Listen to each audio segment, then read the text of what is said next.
Hello everyone, Assalamu alaikum. Hope you all are doing good.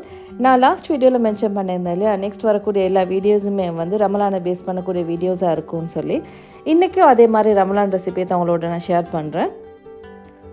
நம்ம ஒரு ஃபுட்டை ஒரே மெத்தடில் வந்து செய்யும்போது பார்த்திங்கன்னா வந்து செய்கிற நம்மளுக்காக இருந்தாலும் சரி, சாப்பிட்றவங்களுக்காக இருந்தாலும் சரி, போர் அடிச்சுப்போம் இல்லையா.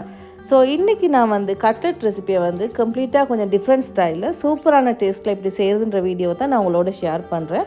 ஸோ என்னுடைய வீடியோவை லாஸ்ட் வரக்காட்டி ஸ்கிப் பண்ணாமல் வாட்ச் பண்ணுங்கள். அது மட்டும் இல்லாமல் என்னோடய சேனலை சப்ஸ்கிரைப் பண்ணவும் மறந்துடாதீங்க.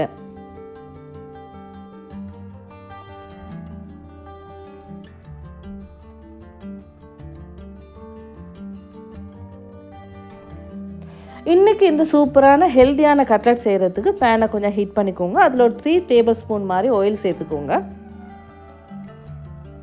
ஆயில் நல்லா ஹீட் ஆகிடுது பின்னாடி அதுக்கு ஒரு 1 டேபிள் மாதிரி ஜிஞ்சர் கார்லிக் எட் பண்ணிக்கோங்க. இங்கே நான் ஜிஞ்சர் கார்லிக் பேஸ்ட் சேர்த்து பார்த்தீங்கன்னா வந்து கொஞ்சம் கார்லிக் எக்ஸ்ட்ராவாக கொஞ்சம் கூடுதலாக சேர்த்து தான் சாப் பண்ணியிருக்கேன். ஜிஞ்சர் கார்லிக் வந்து லைட்டாக ப்ரௌன் கலர் டர்ன் ஆகி வர டைமில் பார்த்தீங்கன்னா சிக்கன் எட் பண்ணிக்கொள்வோம். சிக்கன் பார்த்தீங்கன்னா வந்து ஒரு 300 கிராம் சிக்கன் வித்தவுட் போன் தான் எடுத்திருக்கேன். அதுக்கு டர்மரிக் பவுடர் சால்ட் போட்டு வாஷ் பண்ணி அதை எடுத்திருக்கேன். அதையும் நான் ஜிஞ்சர் கார்லிக்கோடு சேர்த்துட்டு அதுக்கு ஒரு 1/2 டீஸ்பூன் மாதிரி சால்ட்டையும் சேர்த்து அதை நல்லா மிக்ஸ் பண்ணி விட்டுடுங்க. இங்கே பார்த்தீங்கன்னா வாட்டர் ஒன்றும் எட் பண்ண தேவையில்லை. இந்த சிக்கனில் இருக்கக்கூடிய வாட்டர்லேயே அந்த சிக்கன் வந்து நல்லா சாஃப்ட் ஆகி அந்த வாட்டரும் ட்ரை ஆக வரக்காட்டியுமே நல்லா குக் பண்ணி எடுக்கணும். நம்ம நார்மலாக வந்து கட்லெட் செய்யும்போது பார்த்திங்கன்னா வந்து எந்த மீட் சேர்க்குறதா இருந்தாலும் அதை நம்ம பாயில் பண்ணிட்டு தான் நம்ம வந்து பொட்டேட்டோ அதோட மாதிரி சேர்ப்போம். பட் இன்றைக்கி நான் ஆல்ரெடி மென்ஷன் பண்ணது இல்லையா, என்னுடைய மெத்தட் வந்து கொஞ்சம் டிஃப்ரெண்ட்டாக இருக்கணும். ஸோ அதனால தான் நான் இந்த மாதிரி மெத்தடை யூஸ் பண்ணுறேன். ஸோ இப்போ பார்த்தீங்கன்னா ஆல்மோஸ்ட் வந்து அந்த சிக்கனில் இருக்கக்கூடிய வாட்டர் எல்லாமே ட்ரை ஆகியாச்சு. இப்போ பார்த்தீங்கன்னா இதுக்கு ஒரு நான் 2 மீடியம் சைஸில் மாதிரி அனியன் எடுத்து அதை ஸ்லைஸ் பண்ணி அதையும் இது கூடயே சேர்த்துட்றேன். அது கூடயே கொஞ்சமாக க்ரீன் சில்லியும் எட் பண்ணிக்கொள்கிறேன். க்ரீன் சில்லியை பொறுத்த வரைக்கும் உங்களுக்கு தேவையான மெஷர்மெண்ட்டில் எட் பண்ணிக்கோங்க. இங்கே பொறுத்த வரைக்கும் சால்ட் வந்து இப்போவுமே எட் பண்ண தேவையில்லை. ஏன்னா ஆல்ரெடி நான் சிக்கனில் வந்து ஒரு 1/2 டீஸ்பூன் மாதிரி சால்ட் எட் பண்ணியிருந்தேன் இல்லையா. ஸோ நம்ம இப்படியே இதை மிக்ஸ் பண்ணி விட்டுட்டு கொஞ்சம் லேட் ஆகி வந்து நம்ம சால்ட்டை டெஸ்ட் பண்ணி பார்த்துடலாம். ஸோ நம்ம இப்போ எட் பண்ணியிருக்க இந்த அனியன் அந்த வாட்டர் இருக்குது இல்லையா, அந்த வாட்டரில் கூட அந்த சிக்கன் வந்து நல்லா குக் ஆகி இன்னும் கொஞ்சம் சாஃப்டாகி வரும். ஸோ நம்ம லிட்டை க்ளோஸ் பண்ணி வந்து குக் பண்ணி எடுக்கிறது பெட்டர் வந்து. இப்போ பார்த்தீங்கன்னா அனியனும் நல்லாவே குக் ஆகி எல்லா வாட்டரும் ட்ரை ஆகி இப்போ கணக்கான லெவலுக்கு வந்திருக்கு. இந்த டைமில் பார்த்தீங்கன்னா ஸ்பைசஸ் எட் பண்ணிக்கொள்வோம். ஸ்பைசஸ்ன்னு பார்த்தீங்கன்னா வந்து நான் ஆல்ரெடி சிக்கனுக்கு டர்மரிக் பவுடர் போட்டு வாஷ் பண்ணியிருந்தேன் இல்லையா. ஸோ அந்த டர்மரிக் பவுடரோட மெஷர்மெண்ட்டை மட்டும் குறைச்சி எட் பண்ணிக்கொள்கிறேன். இதுக்கு ஒரு 1/4 டீஸ்பூன் மாதிரி டர்மரிக் பவுடர் எட் பண்ணிக்கொள்கிறேன். அதுக்கு ஒரு 1 டீஸ்பூன் மாதிரி பெப்பர் பவுடரையும் சேர்த்துக்கோங்க. அது இல்லாமல் ஒரு 2 டீஸ்பூன் மாதிரி சில்லி ஃப்ளேக்ஸும் சேர்த்துக்கோங்க. நம்ம ஸ்பைசஸ் வந்து எந்த அளவுக்கு கொஞ்சம் தூக்கலாக இருக்குமோ அந்த அளவுக்கு டேஸ்ட்டும் வந்து கொஞ்சம் தூக்கலாக இருக்கும். ஸோ உங்கள் டேஸ்ட்டு வந்து கொஞ்சம் நம்ம நார்மலாக எடுக்கக்கூடிய ஸ்பைசஸை பார்க்க கொஞ்சம் ஜாஸ்தியாக எடுத்துக்கோங்க. இந்த ஸ்பைசஸ் எல்லாத்தையும் பார்த்திங்கன்னா வந்து எல்லாமே நல்லா மிக்ஸ் ஆகிற மாதிரி எல்லா சைடுமே மிக்ஸ் பண்ணி விட்டுட்டு ஒரு 2 to 3 மினிட்ஸ் மாதிரி சோட்டே பண்ணி எடுத்துக்கொள்வோம். இந்த டைமில் பார்த்திங்கன்னா இந்த சிக்கன் பீசஸும் கொஞ்சம் குக் ஆகி சாஃப்டாக இருக்கான்றதையும் கொஞ்சம் டெஸ்ட் பண்ணி பார்த்துக்கோங்க. ஏன்னா வந்து சிக்கன் வந்து சாஃப்டாக ஆட்டி வந்து கட்லெட் செய்கிறது கொஞ்சம் கஷ்டமாக இருக்கும். ஸோ பெட்டர் வந்து சிக்கன் பீசஸ் வந்து நல்லா சாஃப்டாக வரக்காட்டியும் குக் பண்ணுறது தான் வந்து பெட்டர். நீங்கள் சிக்கன் பீசஸை வந்து கொஞ்சம் பெரிய பீசஸாக கட் பண்ணாமல் சின்ன பீசஸாக மாதிரி கட் பண்ணி எடுத்திங்கன்னா அது வந்து அதில் வாட்டர்லேயே குக் ஆகிறதுக்கு அது போதுமாகும். ஏன்னா இன்றைக்கி ஃபுல்லாகவே இந்த ப்ராசஸ் பண்ணதுக்கு நான் கொஞ்சமான வாட்டர் கூட எட் பண்ணாமல் தான் அதில் இருக்கிற வாட்டர்லேயே செஞ்சுருக்கேன். இப்போ பார்த்தீங்கன்னா வந்து நான் ஒரு 2 கப்ஸ் மாதிரி லீக்ஸை ஆட் பண்ணிக்கொள்கிறேன். லீக்ஸ் நல்லா கறியோடு மிக்ஸ் ஆகிற மாதிரி நல்லா மிக்ஸ் பண்ணி விட்டுட்டு இங்கே கொஞ்சம் சால்ட்டை வந்து கொஞ்சம் டெஸ்ட் பண்ணி பார்த்துக்கோங்க. எனக்கு வந்து பார்த்திங்கன்னா வந்து சால்ட் வந்து போதாமல் இருக்கிறதுனால இன்னொரு 1/2 டீஸ்பூன் மாதிரி எக்ஸ்ட்ராவாக சால்ட் எட் பண்ணிக்கொள்கிறேன். லீக்ஸை எட் பண்ணிவிட்டு ஒரு 1 மினிட் மாதிரி நீங்கள் சோட்டே பண்ணிவிட்டு இமீடியட்டாக பேனை ஸ்டவ்லேருந்து ரிமூவ் பண்ணிடுங்க. நீங்கள் லீக்ஸ் எட் பண்ணி நீங்கள் ஜாஸ்தி நேரம் ஸ்டவ்வில் வச்சுருந்தீங்கன்னா அதில் டேஸ்ட் எல்லாமே போயிடும். ஸோ எப்போயுமே வந்து லீக்ஸ் எட் பண்ணால் இமீடியட்டாக ஒரு 1 மினிட்டில் மாதிரி நீங்கள் பேனை ஸ்டவ்லேருந்து எடுக்கிற மாதிரி பார்த்துக்கோங்க. ஸோ கட்லெட்டுக்கான கறி வந்து இப்போ ரெடி ஆகியாச்சு. அது ஒரு பக்கம் வச்சுட்டு நெக்ஸ்ட் இந்த கறியோட நான் எட் பண்ண போகிறது என்னென்னு பார்த்தீங்கன்னா வந்து chickpeas தான். நம்ம நார்மலாகவே வந்து ஒரு 8 hours மாதிரி வாட்டரில் சோக் பண்ணி எடுத்து தான் நம்ம பாயில் பண்ணுவோம் இல்லையா. ஸோ அந்த மாதிரி எடுத்து ஒரு 400 கிராம் chickpeas தான் நான் பாயில் பண்ணி எடுத்திருக்கேன். சால்ட் போட்டு பாயில் பண்ணி எடுத்திருக்கேன். நம்ம இந்த chickpeas பாயில் பண்ண போது பார்த்திங்கன்னா வந்து கொஞ்சம் நல்லா சாஃப்டாகிற மாதிரி கொஞ்சம் பார்த்துக்கோங்க. ஏன்னா சாஃப்டாக இருந்தால் தான் கொஞ்சம் ஹேண்டில் பண்ணுறதுக்கு ஈஸியாக இருக்கும். ஸோ உங்களுக்கு வீடியோவில் பார்த்தா புரியும்னு நினைக்கிறேன். வந்து நம்ம லேசாக அது கொஞ்சம் ப்ரெஸ் பண்ணக்கூடிய மாதிரி நல்லா பாயில் ஆகிருக்கு. ஸோ இதில் இருக்கிற வாட்டர் ட்ரெயின் பண்ணிவிட்டு அதையும் ஒரு பக்கம் ஒரு சைடில் எடுத்து வச்சுருவோம். ஸோ இன்னைக்கு கட்லெட்டை நான் செய்கிறதுக்கு பார்த்தீங்கன்னா இந்த மாதிரி வூடன் டூல் தான் எடுத்திருக்கேன். நார்மலாக நம்ம கஞ்சி செய்யும் போது இந்த டூல் வந்து யூஸ் பண்ணுவோம் இல்லையா. ஸோ இது இல்லாட்டி டெஃபினட்டாக வந்து நம்ம இஞ்செல்லாம் இடிப்போம் இல்லையா, அந்த மாதிரி இந்த வூடன் பீஸ் இருக்கும் எல்லா வீட்லேயும். ஸோ இதில் ஏதாவது ஒன்று கம்ஃபர்டபுளாக ப்ரெஸ் பண்ணக்கூடிய மாதிரி ஏதாவது ஒரு டூலை நீங்கள் எடுத்துக்கோங்க. நான் இன்றைக்கி இதை ரெண்டையும் யூஸ் பண்ணி தான் நான் உங்களுக்கு எப்படி செய்கிறதுன்றதை காட்ட போகிறேன்.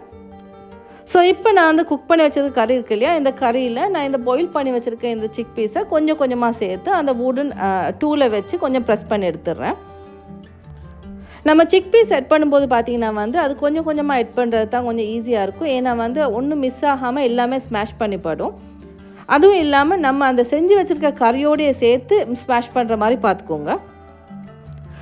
நம்ம ஒரு சைட்லேருந்தே செஞ்சுட்டு போனோன்னா அந்த கறியும் அந்த சிக் பீஸும் வந்து ஸ்மாஷ் ஆகி எல்லாம் மிக்ஸ் ஆகி வரதுக்கு கொஞ்சம் ஈஸியாக இருக்கும்.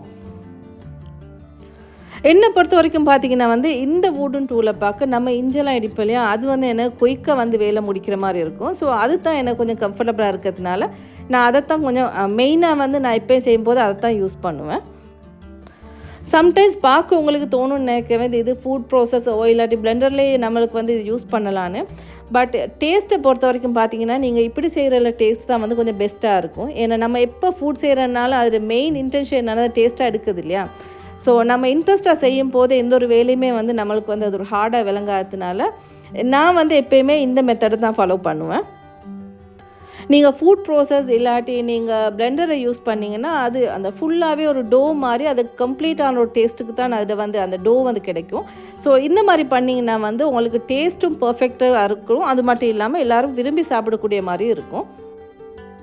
இப்போ பார்த்திங்கன்னா என்னோடய சிக் பீஸ் எல்லாத்தையுமே இந்த சிக்கனோட எல்லாம் சேர்த்து நான் ஸ்மாஷ் பண்ணி எடுத்துட்டேன். இந்த கறி நீங்கள் பார்த்திங்கன்னா சும்மாவே சாப்பிடலாம். வந்து கட்லெட் செய்யும் வரக்காட்டியுமே வெயிட் பண்ண தேவையில்லை. சும்மாவே சாப்பிட்றதுக்கு நல்ல டேஸ்ட்டாக இருக்கும். இந்த கட்லெட்டுக்கான இந்த கறியை பொறுத்த வரைக்கும் பார்த்திங்கன்னா வந்து நீங்கள் பிரெட் க்ரம்ஸோ ஃப்ளாரோ எதுவுமே எட் பண்ண தேவையில்லை. ஜஸ்ட் நான் செஞ்ச மாதிரியே நீங்கள் மிக்ஸ் பண்ணி எடுத்திங்கனாலே போதும்.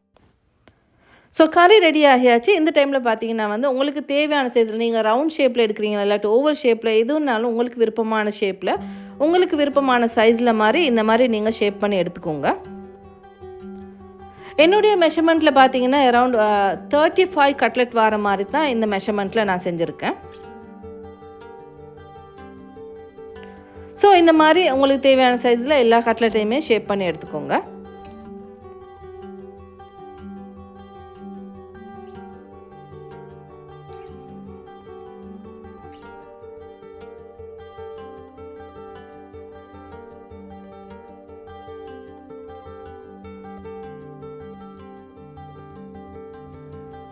ஸோ கட்லெட் எல்லாத்தையுமே வந்து பார்த்திங்கன்னா வந்து ஷேப் பண்ணி முடிச்சாச்சு. இதை ஒரு பக்கம் வச்சுட்டு இதுக்கு டிப் பண்ணுறதுக்கான பெட்டரை பார்த்துருவோம். பெட்டர்னு பார்த்திங்கன்னா ஒரு 1 கப் ஃப்ளார் மாதிரி எட் பண்ணிக்கோங்க. அதுக்கு ஒரு 1 கப் வாட்டர் எட் பண்ணி அதை நல்லா மிக்ஸ் பண்ணி எடுத்துக்கோங்க. இந்த டைமில் பார்த்திங்கன்னா வந்து ஒவ்வொருத்தரோட பெட்டர் வந்து ஒவ்வொரு திக்னஸில் இருக்கும் இல்லையா. ஸோ உங்களுக்கு தேவையான திக்னஸில் மாதிரி நீங்கள் எடுத்துக்கோங்க. என்னை பொறுத்த வரைக்கும் பார்த்திங்கன்னா வந்து 1 கப் ஃப்ளாருக்கு 1.5 கப் வாட்டர்னு மெஷர்மெண்ட்டில் தான் நான் இந்த வந்து பெட்டர் செஞ்சுருக்கேன். ஸோ அந்த திக்னஸ் வந்து ஆல்மோஸ்ட் வந்து கட்லெட்டுக்கு போதும்னு தான் நான் நினைக்கிறேன். என்னை பொறுத்த வரைக்கும் நான் அந்த மாதிரி தான் எடுப்பேன். ஸோ இது நல்லா மிக்ஸ் ஆகிட்டு பின்னாடி நான் ஒரு எக்ஸ்ட்ராவாக ஒரு 1/2 கப் வாட்டர் மாதிரி சேர்த்துக்கொள்கிறேன் அதுக்கு. ஸோ வாட்டர் ஆட் பண்ணியாச்சு. இதையும் நல்லா மிக்ஸ் பண்ணி எடுத்துக்கொள்கிறேன். இந்த பெட்டர்டு கன்சிஸ்டன்சியாக பார்த்திங்கன்னா வந்து கொஞ்சம் மீடியமில் மாதிரி ஒரு திக்னஸில் தான் இருக்கும். உங்களுக்கு பார்த்தா புரியும்னு நினைக்கிறேன். ஸோ பெட்டரும் ரெடி ஆகியாச்சு. இன்னொரு பக்கம் பார்த்திங்கன்னா வந்து பிரெட் க்ரம்ஸையும் ஒரு பவுலில் செப்பரேட் பண்ணி எடுத்துக்கோங்க. கட்லெட்டை பொறுத்த வரைக்கும் பார்த்திங்கன்னா வந்து பிரெட் க்ரம்ஸுக்கோ இல்லாட்டி நம்ம இந்த பெட்டருக்கோ சோல்ட்டோ இல்லாட்டி வேறு எந்த ஒரு டேஸ்ட்டுக்கும் மாதிரி எதையுமே நீங்கள் எட் பண்ண தேவையில்லை. ஜஸ்ட்டு நீங்கள் மிக்ஸ் பண்ணி எடுத்தாலே போதும். ஸோ நம்ம இப்போ ஷேப் பண்ணி எடுத்துருக்க இந்த கட்லெட்டை ஒவ்வொரு கட்லெட்டாக வந்து நம்ம இந்த பெட்டரில் டிப் பண்ணி அதுக்கப்புறம் பிரெட் க்ரம்ஸில் கோட் பண்ணி எடுத்துக்கொள்வோம். நீங்கள் எப்பயுமே வந்து இந்த டிப் பண்ணுற ப்ராசஸ் பண்ணதுக்கு ஃபோக்கை யூஸ் பண்ணிங்கன்னா அது பெரிய யூஸ்ஃபுல்லாக இருக்கும். ஏன்னா நம்ம இந்த பிரெட் க்ரம்ஸ் கூட வந்து மிச்சமே வேஸ்ட் ஆகாது. ஸோ எப்பயுமே வந்து இந்த மாதிரி ப்ராசஸ் பண்ணதுக்கு ஃபோக்கை யூஸ் பண்ணி நம்ம ரெஸ்டாரண்ட்டில் வாங்கக்கூடிய கட்லெட்லாம் பார்த்திங்கன்னா வந்து கொஞ்சம் ஸ்ட்ராங்காக இருக்கும் இல்லையா. ஸோ அவங்க என்ன பண்ணுவாங்கன்னா இப்படி 1 டைம் டிப் பண்ணிவிட்டு அது பின்னாடி பிரெட் க்ரம்ஸில் கோட் பண்ணிடுவாங்க. பிரெட் க்ரம்ஸில் கோட் பண்ணது பின்னாடி எகெயின் வந்து பார்த்திங்கன்னா வந்து அந்த பெட்டர்லேயே டிப் பண்ணி மறுவாங்க கோட் பண்ணுவாங்க. நம்ம 1 டைம் செய்கிற ப்ரோசஸை வந்து அவங்க 2 டைம் செய்வாங்க. அதனால தான் அவங்களுடைய அந்த அவுட் லேயர் வந்து கொஞ்சம் ஸ்ட்ராங்காக இருக்குது. ஸோ உங்களுக்கு அதை மாதிரி மெத்தட் விருப்பம்னா நீங்கள் அந்த மாதிரி ஒரு 2 டைம்ஸ் மாதிரி இந்த மாதிரி ப்ரோசஸ் பண்ணிக்கோங்க. உங்கள் கட்லெட்டும் கொஞ்சம் ஸ்ட்ராங்காக இருக்கும். பட் என்னை பொறுத்த வரைக்கும் இது எனக்கு போதுமான இருக்கிறதுனால எனக்கு 1 டைமே டிப் பண்ணி எடுக்கிறது போதும். ஸோ கட்லெட்டை பொறுத்த வரைக்கும் பார்த்தீங்கன்னா ஹேண்டில் பண்ணுறது கொஞ்சம் கேர்ஃபுல்லாகவே ஹேண்டில் பண்ணுறது தான் கொஞ்சம் பெட்டர் வந்து. ஏன்னா வந்து குயிக்காக வந்து டேமேஜ் ஆகும். ஏன்னா அது ஃபில்லிங் மட்டும் இல்லையா இருக்குது. ஸோ எப்பயுமே வந்து கட்லெட்டை ஹேண்டில் பண்ணும்போது கொஞ்சம் சாஃப்டாகவே ஹேண்டில் பண்ணிக்கோங்க. ஸோ நம்ம கட்லெட்டை பொறுத்தவரைக்கும் பார்த்திங்கன்னா எல்லாமே கோட் பண்ணி ரெடியாக இருக்குது. நெக்ஸ்ட்டு வந்து ஃப்ரை பண்ணது தான். கட்லெட்டை பொறுத்த வரைக்கும் பார்த்திங்கன்னா நம்ம பிகினிங்கில் இருந்தே நம்ம பார்த்து பக்குவமாக செஞ்சாலும் கூட நம்ம ஃப்ரை பண்ணுற டைம் வரும்போது அதில் மிஸ்டேக் விட்டோன்னா எல்லாமே கொலாப்ஸ் ஆயிரும். ஸோ ஃப்ரையிங் வந்து வெரி இம்பார்ட்டண்டான ஒரு விஷயம் வந்து. ஃப்ரை பண்ணும்போது பார்த்திங்கன்னா வந்து நம்ம பேனில் சேர்க்கக்கூடிய ஆயில் வந்து எப்பயுமே கட்லெட்டை கவர் பண்ணக்கூடிய லெவலில் ஆயிலில் சேர்த்துக்கோங்க. ரெண்டாவது விஷயம், ஆயில் வந்து நல்லா ஹீட் ஆனதுக்கு பின்னாடி தான் நீங்கள் கட்லெட்டை சேர்க்கவும் வேணும். இன்னொரு விஷயம் என்னன்னா ஃப்ளேம் வந்து மீடியமாக பார்க்க கொஞ்சம் ஹையாக இருக்க மாதிரியே பார்த்துக்கோங்க. எப்போயும் ஃப்ரை பண்ணும்போது ஒரு பெட்டரான விஷயம் என்னன்னா நீங்கள் 1 or 2 கட்லெட் போட்டு ஃபஸ்ட்டுக்கு ஃப்ரை பண்ணி எடுத்துக்கோங்க. அது உங்களுக்கு பர்ஃபெக்டாக வந்தால் மட்டுமே நீங்கள் கொஞ்சம் ஜாஸ்தியாக ஆட் பண்ணி ஃப்ரை பண்ண பாருங்கள். ஸோ என் ஆயில் வந்து நல்லா ஹீட் ஆனதுக்கு பின்னாடி தான் இந்த கட்லெட்டை ஃப்ரை பண்ணி எடுக்கிறேன். உங்களுக்கு பார்த்தா புரியும்னு நினைக்கிறேன். என்னுடைய பேண்ட் சைட்ஸ் கூட கொஞ்சம் கலர் டிஃப்ரெண்ட்டாக இருக்குது. ஸோ இது நல்ல ஹீட் ஆகினா உங்களுக்கு கட்லெட்டும் வந்து நல்ல பர்ஃபெக்டாக இருக்கும். பட் நிறைய கட்லெட் அட் அ டைம் போட்டு ஃப்ரை பண்ணிடாதீங்க. மேக்ஸிமம் 3 to 4 கட்லெட் இருக்க மாதிரி பார்த்து ஃப்ரை பண்ணி எடுத்துக்கோங்க. நம்ம எப்பயுமே கட்லெட் செய்யும்போது பார்த்தீங்கன்னா வந்து நம்ம கோட் பண்ணி சம்டைம்ஸ் ஃப்ரை பண்ணுவோம் இல்லையா. ஸோ அந்த மாதிரி இல்லாமல் நீங்கள் டிப் பண்ணி கோட் பண்ணி எல்லாமே செப்பரேட்டாக செஞ்சு முடிச்சதுக்கு பின்னாடியே ஃப்ரை பண்ண ஸ்டார்ட் பண்ணுங்கள். ஏன்னா வந்து நம்ம ஆயிலில் விட்டதுக்கு பின்னாடி ஒரு ஃபியூ செகண்ட்ஸ்லேயே வந்து அது ரிமூவ் பண்ண ஆயிலேருந்து எடுக்க மாதிரி இருக்கும். ஸோ எப்பயுமே வந்து எல்லாம் ரெடி பண்ணி வச்சுட்டு கிட்ட இருந்தே ஃப்ரை பண்ணி எடுத்துக்கோங்க. ஸோ கட்லெட் எல்லாத்தையுமே ஃப்ரை பண்ணி எடுத்தாச்சு. நான் வீட்டில் வந்து நார்மலாக பார்த்தீங்கன்னா வந்து chickpeas எல்லாம் பாயில் பண்ணி நம்ம பசங்களுக்கு கொடுக்கும்போது அவங்க விரும்பி சாப்பிடவே மாட்டாங்க. ஸ்கூல்லேருந்து லஞ்ச் பாக்ஸ் கூட ரிட்டர்ன் அப்படி வரும். பட் இந்த ரெசிபியை செஞ்சேன்னா ஒரு கட்லெட் விடாமல் எல்லாருமே சாப்பிட்டு முடிப்பாங்க. ஸோ இது ஹெல்த்தியும் கூட இல்லையா. ஸோ நம்ம வீட்டில் இருக்கக்கூடிய எல்லாருக்குமே ஒரு பெஸ்ட்டான ஒரு ஹெல்த்தியான ஃபுட் தான். ஸோ இதே நீங்கள் கட்டாயம் வீட்டில் ட்ரை பண்ணி பாருங்கள். எல்லாருமே விரும்பி சாப்பிடுவாங்க.